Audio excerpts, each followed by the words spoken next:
Massive new Burgess Shale find promises to shed light on Cambrian evolution. Scientific American, November 2026. Since its discovery in 1909, the Burgess Shale fossil bed in the Canadian Rockies has proven to be one of the richest fossil sites in North America. Summer cracks open, and here we are, sweating and huffing, pushing our bikes into that 3-month afternoon between grades. It's me and Mosey and Rick Boy and Jeff, the usual squad of sunburned hell riders. And as we near the crest of the hill, Jeff lurches ahead of the pack, middle fingers extended, shouting, "Suck it, losers!" Bert, one of the things I really liked about your story was this working class perspective it has.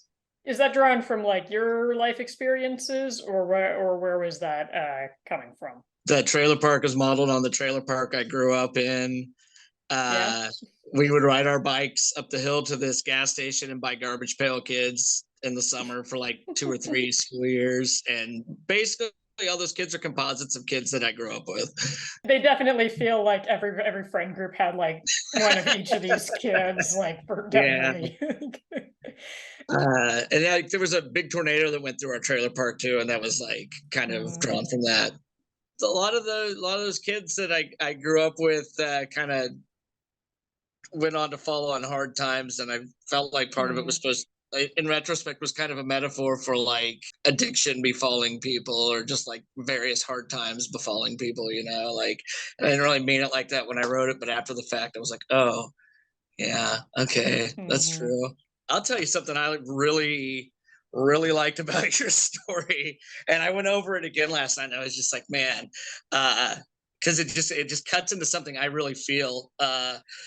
It's the way you kind of like tapped into like the cult-like nature of influencer culture, and how that's just like commodified, like just like there's this whole like blind devotion to like product that goes along with that, you know. And I see it kind of like, you know, delineated in pop culture, stuff like that, but I just felt like it was just so cutting in your story, and I appreciated that so much, because it's just something it always jumps out at me, you know. It's not very subtle how I feel about like TikTok culture in this but it was something just very uncanny, especially if you're not like following those influencers yourself, of when there's this big explosion of everyone getting interested in some really specific thing. Like, you remember when there was that like sea shanty thing on TikTok? And it all goes back to like, there'll be one influencer who like made one video, and then suddenly the entire universe is doing this thing. Oh yeah. And it can feel very uncanny, like, who gave them permission? Who put them in charge, right? I'm not gonna lie, I kind of was on the side of the bugs story without spoiling anything. I was like, once I started seeing how it's coming together, I was like, oh yes. Honestly, you know, I don't usually do like humor horror, but I was laughing my head off the entire time I was writing this. I had so much fun. Just every time I have her say namaste, I was just cracking myself up, and I hope other people love it too. That was, oh god, yeah, I just died every time.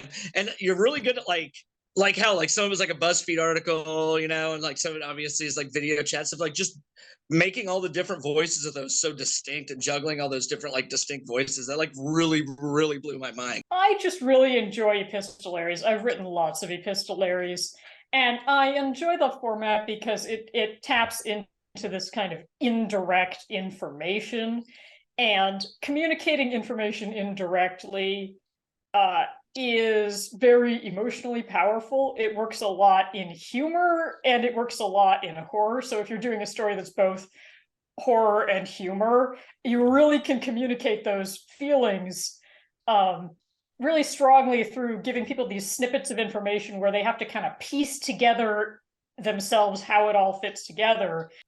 One thing I really liked that I got from your story was the idea that there might be people who just suck so much that like the monster doesn't even want them.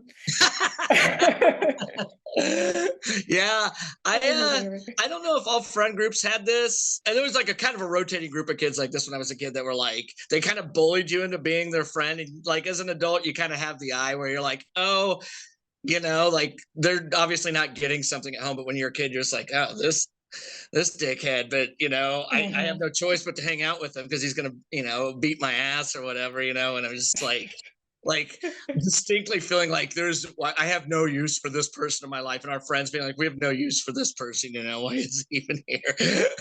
When you're a kid, there's always this sense of kind of like immutability to the social structures of like, this is just how it is. Yes. There's a catharsis to horror in those kinds of contexts of like, there's the part in the back of your mind just kind of wishes something would come in and just, totally upend everything, even if it's in a horrible way. Just like Oh yeah.